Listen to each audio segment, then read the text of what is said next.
انہوں نے عمرو بن سعید والی مدینے سے جب وہ مکہ میں ابن زبیر سے لڑنے کے لیے فوجیں بھیج رہے تھے کہا کہ اے امیر، مجھے آپ اجازت دیں تو میں وہ حدیث آپ سے بیان کر دوں جو رسول اللہ صلی اللہ علیہ وسلم نے فتح مکہ کے دوسرے دن ارشاد فرمائی تھی۔ اس حدیث کو میرے دونوں کانوں نے سنا اور میرے دل نے اسے یاد رکھا، اور جب رسول اللہ صلی اللہ علیہ وسلم یہ حدیث فرما رہے تھے تو میری آنکھیں آپ صلی اللہ علیہ وسلم کو دیکھ رہی تھی۔ آپ صلی اللہ علیہ وسلم نے پہلے اللہ کی حمد و ثنا بیان کی، پھر فرمایا کہ مکے کو اللہ نے حرام کیا ہے، آدمیوں نے حرام نہیں کیا۔ تو سن لو کہ کسی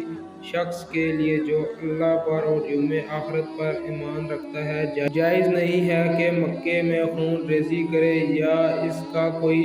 پیڑ کاٹے، پھر اگر کوئی اللہ کے رسول کے لڑنے کی وجہ سے اس کا جواز نکالے تو اس سے کہہ دو کہ اللہ نے اپنے رسول صلی اللہ علیہ وسلم کے لیے اجازت دی تھی، تمہارے لیے نہیں دی، اور مجھے بھی دن کے کچھ لمحوں کے لیے اجازت ملی تھی کہ آج اس کی حرمت لوٹ آئی جیسے کل تھی، اور حاضر غائب کو یہ بات پہنچا دیں۔ یہ حدیث سننے کے بعد راوی حدیث سے پوچھا گیا کہ آپ کی یہ بات سن کر عمرو نے کیا جواب دیا؟ کہا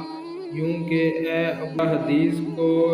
میں نے تم سے زیادہ جانتا ہوں، مگر حرم مکے کسی خطا کار یا خون کر کے اور فتنہ پھیلا کر بھاگ آنے والے کو پناہ نہیں دیتا۔ صحیح بخاری حدیث نمبر 104۔ کتاب علم کے بیان میں اس بارے میں کہ جو لوگ موجود ہیں وہ غائب شخص کو